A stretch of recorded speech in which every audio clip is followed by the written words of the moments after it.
I'm going to read the words of Jesus, and I'm going to ask you, as I read it aloud, for you to contemplate these instructions from Jesus. But what I would like for you to conceive of these words um, being a source of comfort. In fact, if you would go ahead and see these words as a pillow or a recliner or a chaise lounge or something like that. Find some security and a sense of possibility in these words, if you would. And here they are.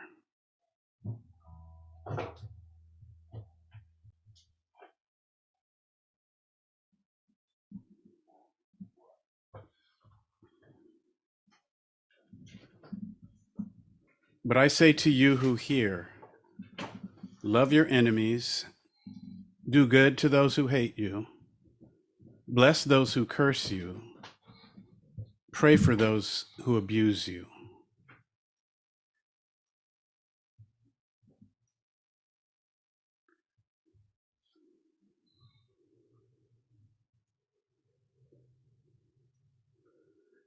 And now we'll read a really short story that Jesus tells in Luke chapter 18. It's about two men in a prayer meeting. He told his next story to some who were complacently pleased with themselves over their moral performance and looked down their noses at the common people. Two men went up to the temple to pray, one a Pharisee, the other a tax man.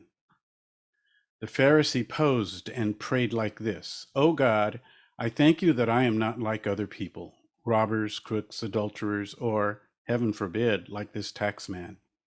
I fast twice a week and tithe on all my income."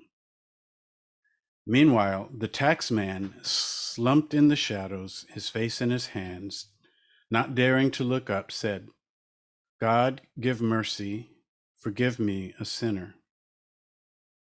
Jesus commented, "This tax man, not the other, went home made right with God. If you walk around with your nose in the air, you're going to end up flat on your face. But if you're content to be simply yourself, you will become more than yourself." These two men are both what we might call religious men. And in fact, they're praying in the same temple. On the surface, their practice is identical, but in actuality, their approaches are polar opposites. See, the first man's practice is built on presumption and pride, and the other man's on humility. The first man's practice is divisive and exclusionary. The first man is happy that he's not like the second man. We all need to make sure that we don't find our identity in our own righteousness or privilege. We all need to make sure we are not comparing ourselves with others. It's powerful temptation justifying our existence based on the perceived unworthiness or failure of others. I think it can be harmful to define ourselves by what we see or don't see in others. We have to be careful when we even think something like, well, I'm glad I wasn't born in, you fill in the blank, or I'm glad I don't live in, or I'm glad that I graduated from wherever instead of the other place. A few years ago, I reluctantly accepted the vice presidency of our denomination's international missions department. I remember the night when the president took me out to dinner, and I was resisting, and he was countering every argument and really trying to make me feel welcome. I told him I would need to talk with Diane about it. So the next day I did, thinking that Diane might think it would be too much to take on. But Diane said, well, it can't hurt to try it. And so I did, but I didn't last long. Among the things that rankled me, it's not the only thing, but among the things that rankled me was the use of the term 1040 window. For those who haven't heard 1040 window, it's used by Christian missionaries to refer to those regions located between 10 and 40 degrees north of the equator. The window forms a band encompassing Saharan and North Africa, as well as almost all of Asia. Roughly 2/3 of the world population lives in the 1040 window, and the religions practiced there are predominantly Islam, Hinduism, Animism, Buddhism, Judaism, Sikhism. Many governments in the 1040 window are officially or unofficially opposed to Christian work of any kind within their borders. The Christian missionaries' idea is that these people would all be benefited by exposure to their message. But the way they articulated it made me feel like the message was contaminated with American exceptionalism, or what I see as Christian West supremacy. I wondered, why are we targeting people in other places, especially when we have those same people living on our own shores? Is this purely being motivated by love or something else? I was bothered by the presumption that unless the global family received Jesus, they were all going to spend eternity in hell. So I resigned from the missions department after less than a year. I think what burdened me most is that this missions department is part of a predominantly Black denomination.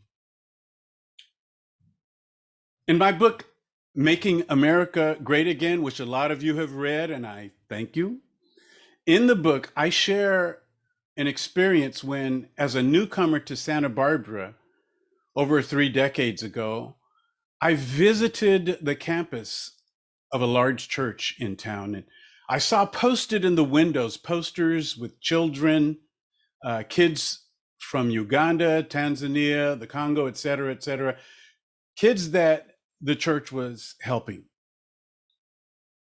As an African American, I was disturbed by these images, wondering, why not befriend your darker skinned neighbors who live among you? So back to the 2 men who went to the temple to pray. Just because you are praying doesn't mean you are helping. The first man is pleased with himself, pleased that he is not like the other man. The truth is, he is like the other man. Not just like the other man, he is the other man. You and I are not only like each other, I am you and you are me. In his prayer, the first man talked about the second man like he knew all about him. When you act like you know people whom you haven't stopped long enough to recognize, then you are being divisive and exclusionary as well. But of course, none of you thinks this way. You are people of peace and humility. At least that's what I recognize. Maybe you have heard or even used words, global terms now, words like namaste, harambe, ubuntu, lakech, or rin, or ik onkar.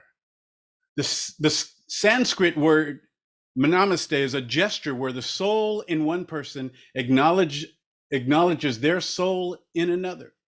The Swahili word harambe means we all pull together. The Bantu word ubuntu, I am because you are.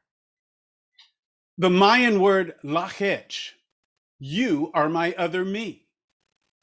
The Mandarin word ren, co-humanity. The Sikh term ik onkar, oneness. In today's world, it is manifest that millions of people don't have time for people that they think are not like them. And some of them are tightly wound, hostile. We've all heard about and maybe even experienced people who don't have time for others, public officials, police, clergy, doctors, celebrities, talking heads, just to name a few. People are looking at other people without seeing them. We've heard about the rise in belligerence in public spaces, perhaps most especially on airplanes, but also in checkout lanes, restaurants. There's road rage and school board meetings. Some have speculated that the pandemic is a catalyst because violence is just one way that humans respond to grief, loss, and unendurable pressure. Their violent response increases the pressure on all of us. Tragically, some of this aggression comes from people who pray. But the prayers they pray can only be divisive and exclusionary. Are we spiraling into greater chaos? Maybe, but we are also seeing a portal, a crossing over. Yes, some people have become more combative, but many have not become more combative. Like a second man in our story, they choose the way of humility. They want to be correctable and curious. They've become more reflective, more introspective. Instead of resisting, they're trusting. They stood in the pool of reflection until the ripples ceased. They are noticing, acknowledging things that they took lightly or didn't take notice of at all before. They let go of yesterday's trauma and embraced, or at least they've imagined embracing all those whom they know and love. They're being healed. And whether they realize it or not, they are healing other folks. You may have saved or healed someone by listening, by not interrupting them, by believing them. You've grown closer to people, not in the sense of finishing each other's sentences, but in the sense of being attentive to the other party as they finish their sentences. And maybe finishing your own sentence at a later date, because listening is a spiritual discipline. It's the prayer in Psalm 141, set a guard, O Lord, over my mouth, keep watch over the door of my lips. Here's a hopeful thought. If you have had to step back from some people, stepping back can heal too, sometimes both parties. This is important to realize because the fact that so many of us have become more whole proves that there is hope for change in the people who burden your heart. If you are experiencing much needed life changes, that is evidence that other folks can have them too. You can either love the haters or hate the haters, but only love creates hope. You know in your heart that you don't want to be acrimonious, even if sometimes you slip into it. You want to be kind. This is the humility of the second man who prayed, God, give mercy, forgive me, a sinner. In the words of Jesus, let your light shine before others so that they may see your good works and give glory to your Father in heaven. And in the words of Otis Redding, try a little tenderness. This does not mean that we are not angry, not at all. We are angry. We are outraged. So, everybody, I thank you for your attention this morning, but let me say again, it can be harmful to define ourselves by what we see or don't see in others. We want to be careful that we don't divide and exclude. These words of Jesus point us to the beautiful world we long for. He says, to you who are willing to listen, I say, love your enemies, do good to those who hate you, bless those who curse you, pray for those who hurt you. Because we are not merely like all people, we are all people. As Americans, we can be especially susceptible, but we all come from the same place and we live in the same place. So we shouldn't say things like, I'm glad I don't live in wherever, because I do live there. I live in Afghanistan today. I live in Alabama. I live in Haiti. I live in Honduras. I live in Flint, Michigan, and I live in Fort Lauderdale, Florida. I live in Belarus. I live in Bangladesh. This is who we are. We are us. We are all we have. This is what people have always craved, perhaps more than anything. And so we will never reach global solidarity without local affinity. And if we don't hear one another, if we don't hear one another's stories, how can we have affinity? If we have affinity, we will have solidarity. And if we have solidarity, we will be unstoppable. Because when you see that others are just as angry as you are, just as morally outraged as you are, we become unstoppable.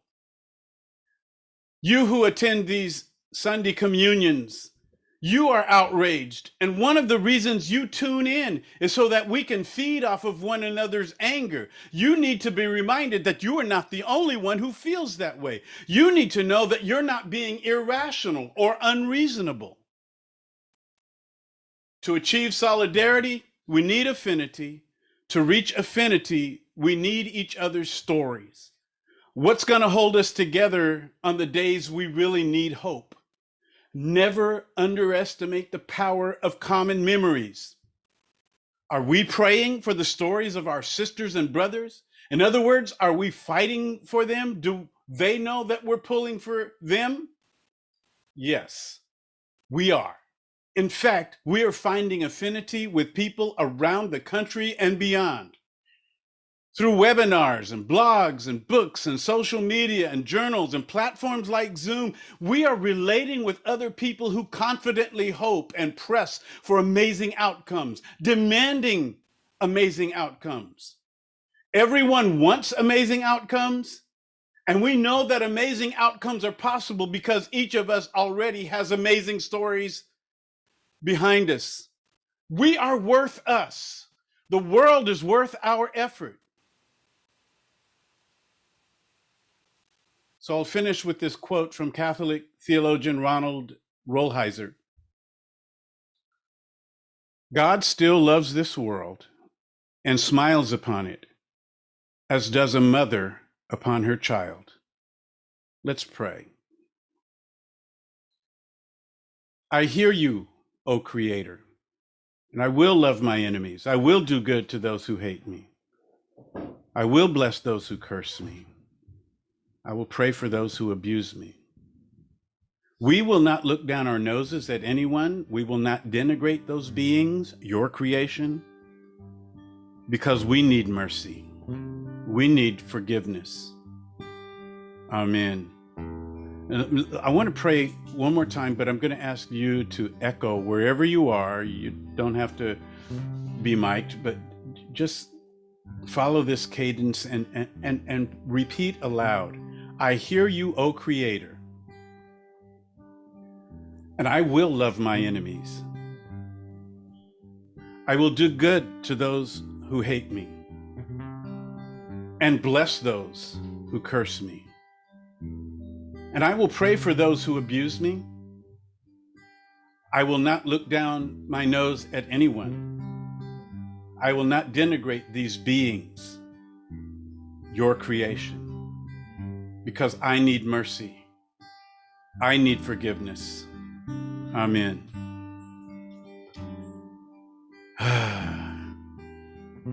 Kenichi. Wow. Okay. There's a lot of thoughts and for conversations that have sprang up from there. But again, seeking to really zero in and to focus on one thing as we break up into our small groups. In good faith, we collectively are seeking solidarity, affinity, and we feed off one another's emotional energy, even anger, frustration. But my question to each one of us is, what is that one thing that really causes us to, with the temptation of separating ourselves and causing us to begin to think to ourselves, I'm not like that. I've never been that way, or I've never go there, or I do not live there. I'm not like that. So what is that one thing that tends to pull us into that corner? So as we break into our groups, please take some time to discuss.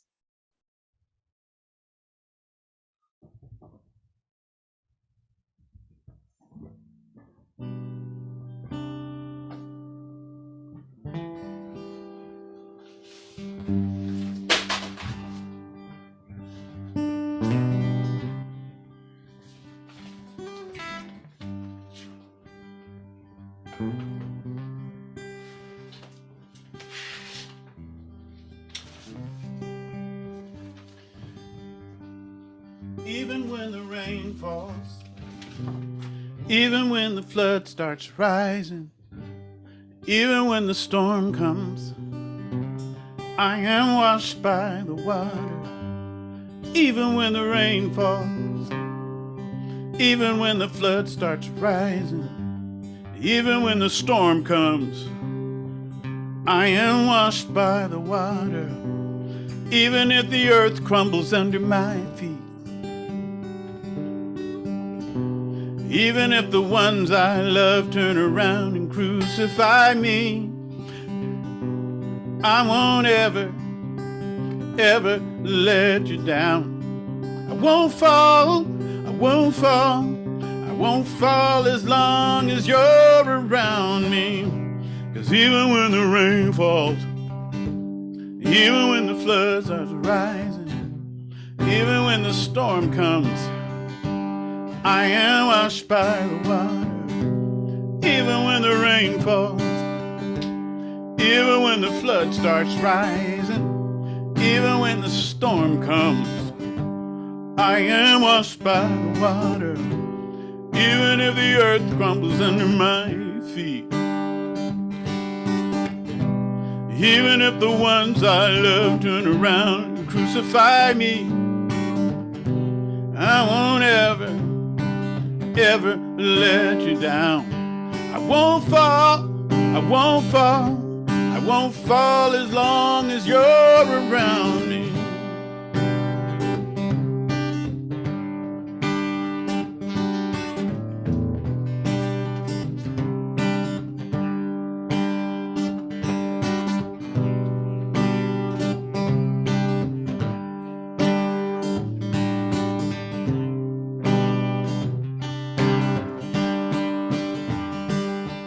How I fight my battles. This is how I fight my battles. This is how I fight my battles. This is how I fight my battles.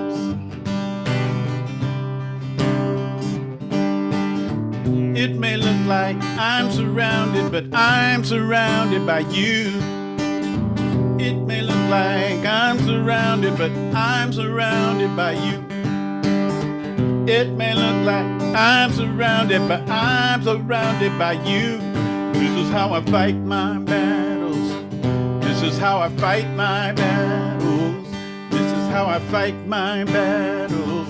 This is how I fight. This is how I fight my battles. This is how I fight my battles. This is how I fight my battles. This is how I fight. It may look like I'm surrounded by me.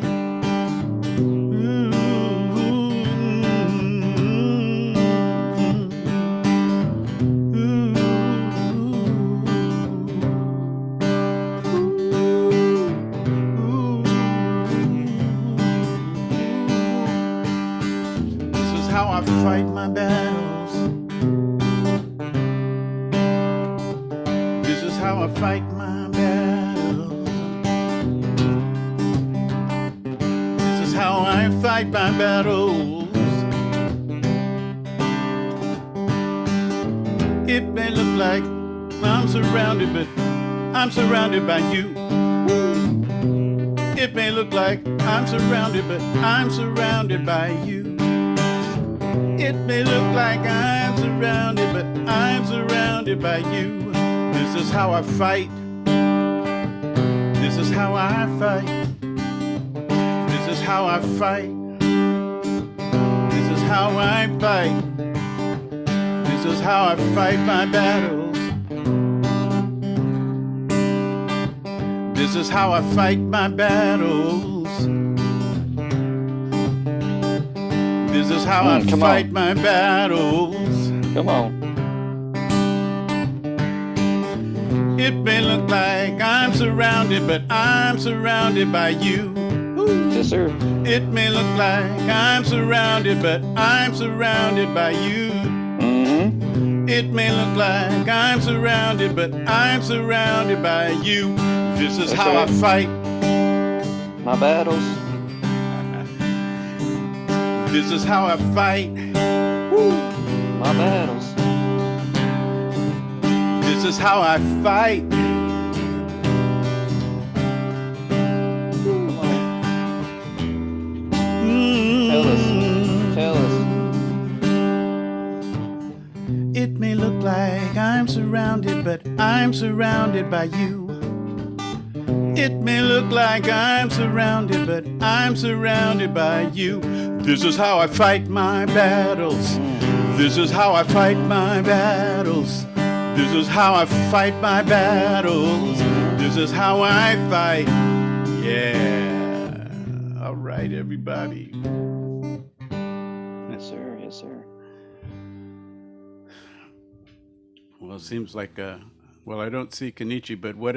I'm here. Okay, you're. Go ahead then. Okay, well, just like every time, we gather together corporately now, and we open the table, if you will, and give you guys an opportunity to share what you have shared in your group, or ask any questions to Pastor David, or yeah, so it's open.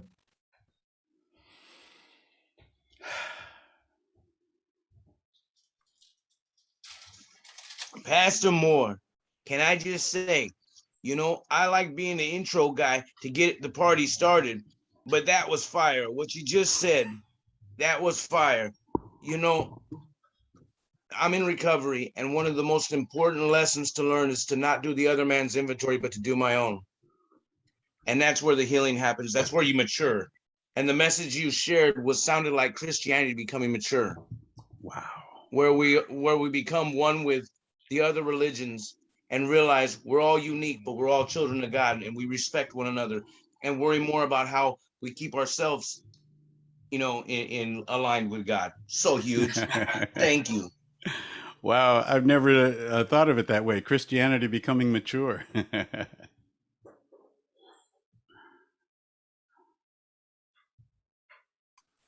I just want to share, David, toward the end there, you said one of the reasons that we show up on Sunday is I need to be reminded that I'm not irrational or unreasonable. Or it's like I feel like I regularly feel so comforted when I show up here that I'll say I'm not crazy. I'm not unreasonable or irrational. That look at all these faces that are on the same trajectory with our faith of what you're talking about.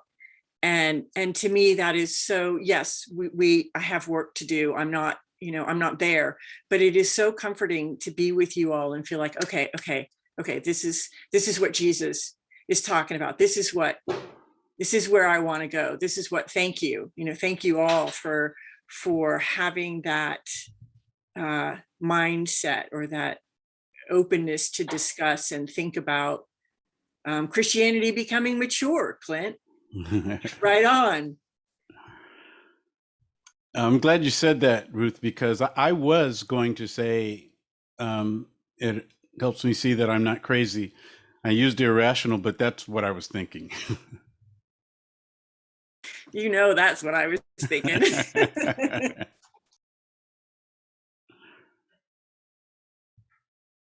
Although that's not to say I'm not crazy, just to clarify, but at least I'm working on it here. I hear Pastor you. Moore, thank you so much. This was such a beautiful reminder for me of the work that I need to continue to do, because unfortunately it's easy to revert back to the whole I'm different from them, or at least I'm not living there, or at least I'm not whatever. And really just taking care to make sure that I love and show tolerance and the grace that's been shown me. So thank you. Beautiful today. Thank you so much for this message, Pastor Dave. This was the spiritual and human nourishment that I needed, that I've been thirsty for quite some time. And to hear this message in this space this morning I think that's going to feed me for a very long time. And I just want to share a little nugget of wisdom that we received in our small group today. And if you spot it, you got it. So the thing that most triggers you about others is most likely the thing that you're, working on or need to work on yourself. And I just thank you for this morning. It's beautiful. Ah, yes. Our shadow self. Pastor Moore, it's Catherine. My camera is not working today. I'm having technical difficulties. But I would like you to speak to this intersection of not differentiation. Well, what could be perceived as differentiation or separation, and that when I am so blessed and receive those blessings, not in a comparative way, but then have the onus to pay forward, to feel an even deeper obligation and inspiration, and that too much has been given, much must be shared. Could be the Midwestern raising, but those two things kind of they get a little sloppy for me, because I said in my group, I said this morning, I'm so glad I don't live on my walk with my friend. I'm so glad I don't live in Florida or Texas. I don't know what I would do, how I would feel, I mean, the words came out of my mouth. So I'm like, yep. I spotted, I said it, I got it. And thanks for the reframing. And I'm going to contemplate that. But I don't know if I'm conveying what I'm trying to say. Coming from love and compassion for others, and feeling the onus to show up and suit up and do the work for those who are not, I don't know. I guess with humility, maybe that's it. But how would you speak to that? Well, I would say, I'm glad you asked this, Catherine, because it opens the door to this truism. Gratitude, true gratitude, is never competitive, or nor does it compare. True gratitude grounds us in reality, and we recognize where we have advantages or disadvantages in a way that we cannot necessarily be bound to them. We don't have to be possessed by our advantages or disadvantages, because we are truly grateful. I hope that helps. Yep. Thank you. Yeah. I had a thought, Pastor Moore. I thought that Mateo's in beginning, when he talked about perfection, just tied in beautifully with what you shared, because I think that there is, in that statement, there is something that's perfect about admitting I'm a sinner. I don't know what I'm doing. God help me, like that humility, I think, is as perfect as we can ever hope to be as human beings. And like, what are the chances that Matt shared that, you put it together? There, it's, they say it's coincidence is God's way of remaining anonymous. I think it was perfect. So. Wow, that's great. Perfection is found in humility and in recognizing our limitations and our dependency upon other people to help complete what we don't know and understand. Yeah. Ah, I love it. Well, I want to piggyback on Catherine. And Catherine, my confession and confession, I also have thought that many times. I'm glad I'm not in Florida. I'm glad I'm not in Texas. I would never go there. And so that's my confession. And this is one area that, I need to work on. But Pastor David, you talked about, you asked the question, is the world spiraling down, or is there a portal?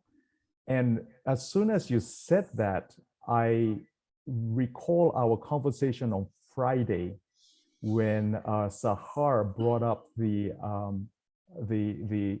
BTS, the Korean group BTS, and they were nominated for an award. And she was so troubled that they were not nominated for the, like the best artist or the best music overall, just simply that. But then they carved out a category for them, Korean pop, K-pop, and put them in there. And I thought, that is just one clear example of exclusion and division that our society continues to propagate. But remember, we talked about the fact, you said, how many of us 10 years ago, for instance, or even before that, would have even thought about that? When we think about that, maybe we would just say, oh, great, great, K-pop group, and then just moved on.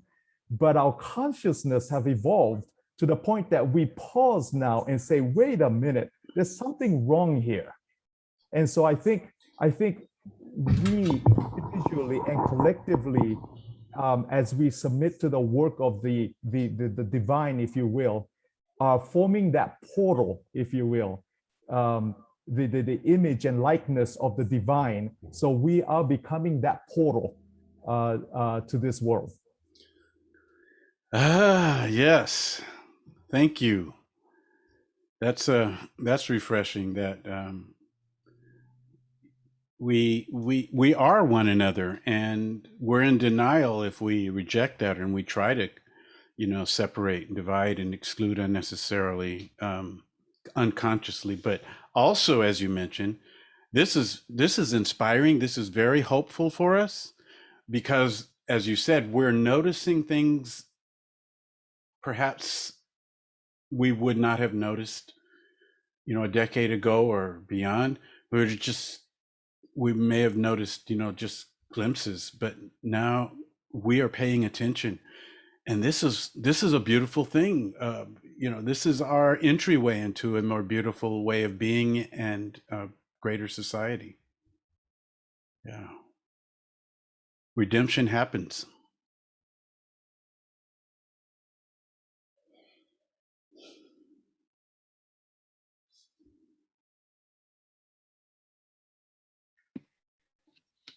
David, you should market that redemption happens as a bumper sticker.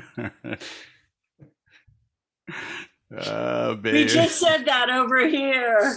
Bayard, that's hysterical. We just said that. We need a bumper sticker. Redemption happens.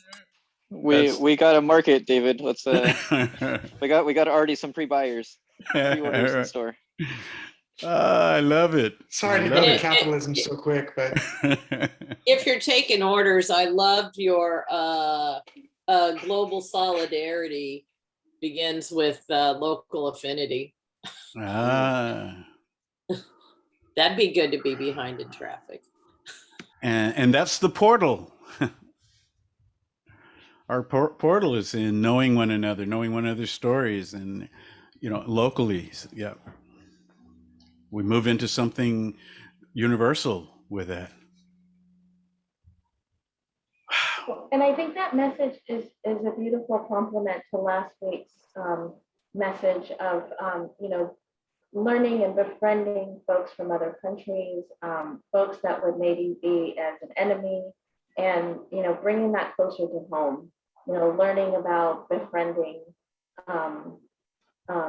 just sort of being with the others in our own communities, in our own, home, so that we can then be better able to do that outward. This is the exciting thing about what's going on in us and through us. We are, and she was referring to Chika Miyamori, who, on the anniversary of Hiroshima and Nagasaki, came and talked to us about disarmament. That was Christianity maturing as well. I just loved that. And sometimes it starts to look like all of our Sundays are the same in some way. It looks like, but we need it. It's like, we've found something, and even though we have a different person almost every week presenting, it's like, this is what I was thinking when I said we are discovering that we have affinity with people everywhere. We are discovering new friends. Yay. And rediscovering old friends and family.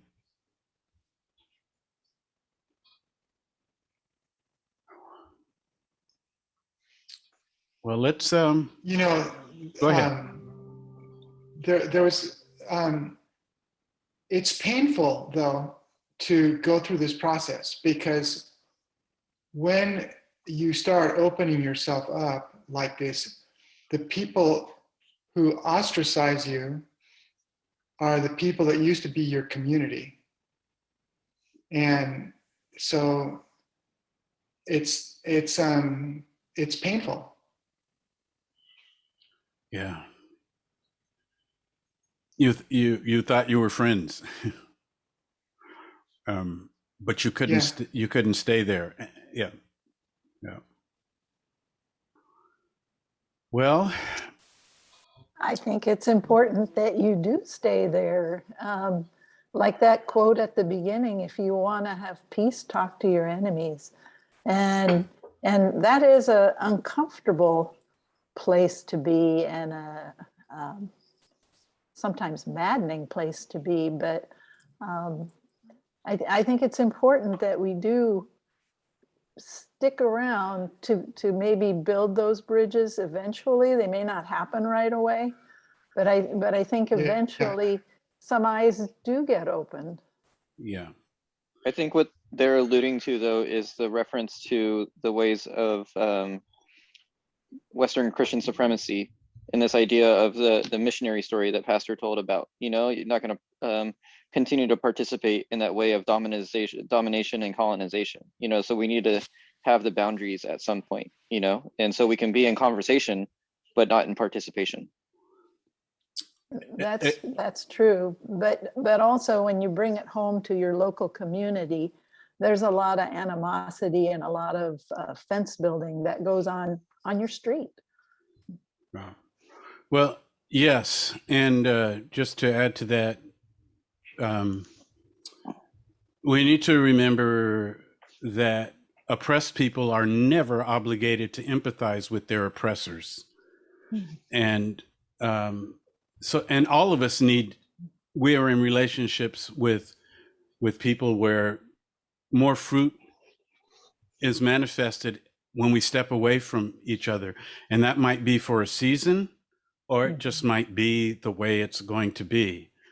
But, we're growing in our sense of personhood, because we have to, we have to take care of our souls, our own souls first. And maybe we'll get renewed and be able to go back into the arena of encounter It depends on where a person is. We're in different places, and we have different roles to play to move into that portal.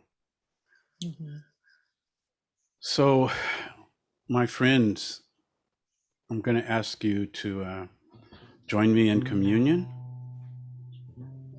at this time.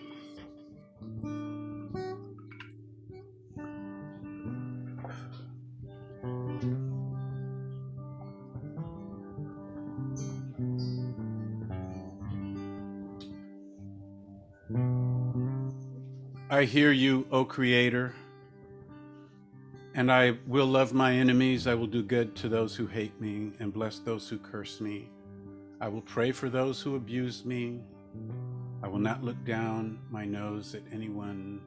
I will not denigrate these beings, your creation, because I need mercy. I need forgiveness.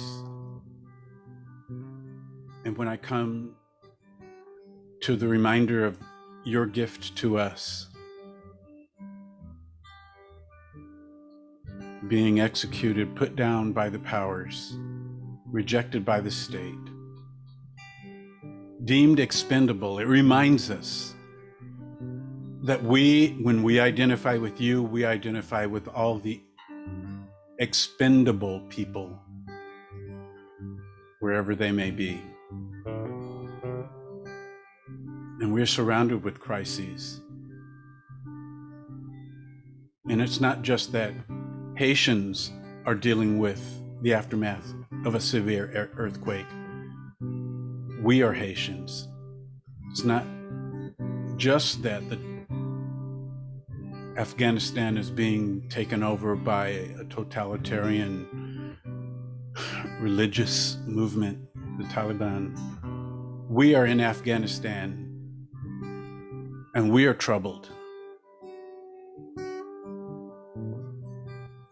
And it's not just that some people are fighting for their lives and their ability to breathe because they've been infected. I have been infected. We have been infected as well. And so we say, God, have mercy on me, a sinner. Would you eat and drink? This is the body and blood of our Lord and Savior.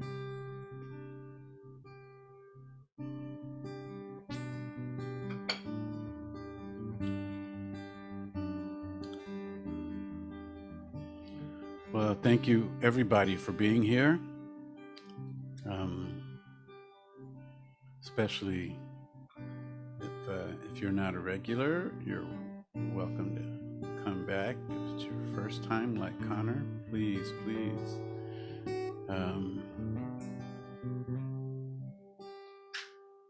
We have so much to hope and to press toward. Yeah.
Well, everybody, it's the extension of 15 minutes.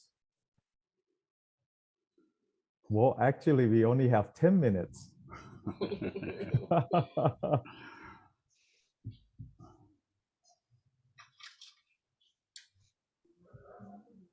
I have a question. Was it redemption happens? What was it that was, can somebody refresh me? You're What talking was about the bumper bumper sticker? Yeah, the Oh, bumper sticker. I did. Redemption's possible. Oh, is possible. I thought it was Or redemption happens. redemption's happening. Yeah. Something like that. Or redemption happens. Redemption happens. There you go. Okay, that's what I had, but it okay. Somebody needs to get the printing press going. On it.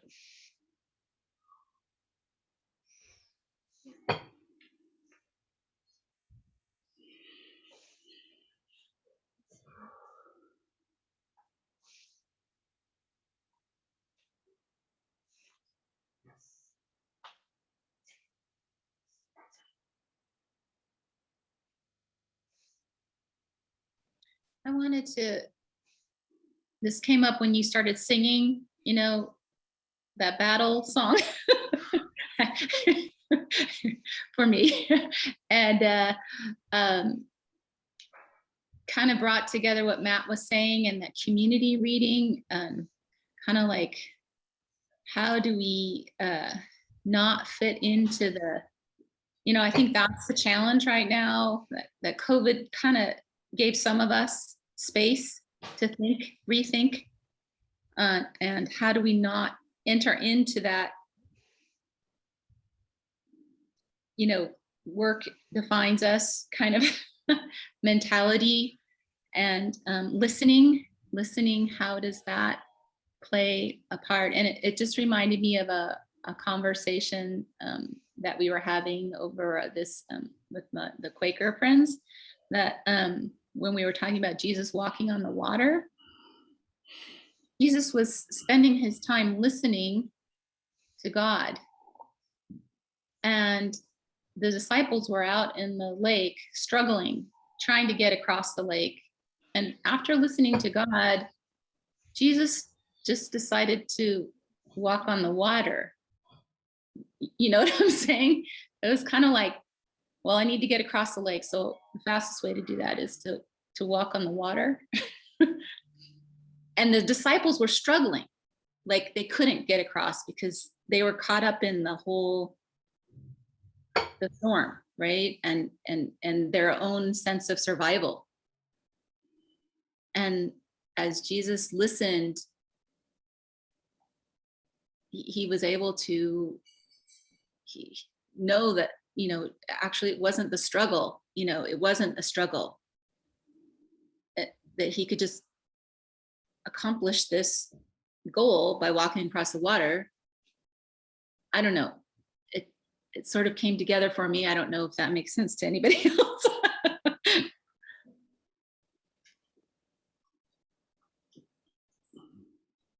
Like being who we are, not being forced into this. Right.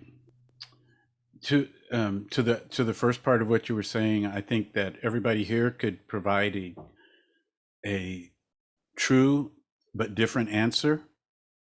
You know, things, I think that, you know, how do we live in that place? I think it has to do with walking ankle deep on the beach, in the ocean, or hugging a tree, meditation, singing, praying.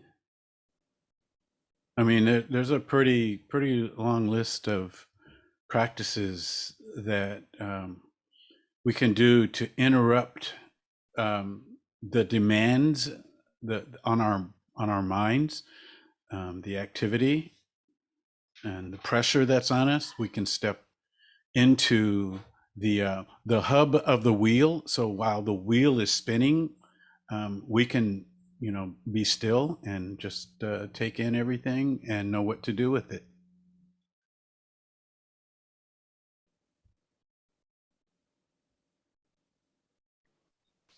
I think that knowing what to do with it is sometimes a little tricky. And I agree with what you said, Barb, that if we were thinking and praying and looking to God in those times of trouble, we get those answers of, what to do. I've found that most of the time when I'm really distressed, it's because I didn't ask God what to do right away.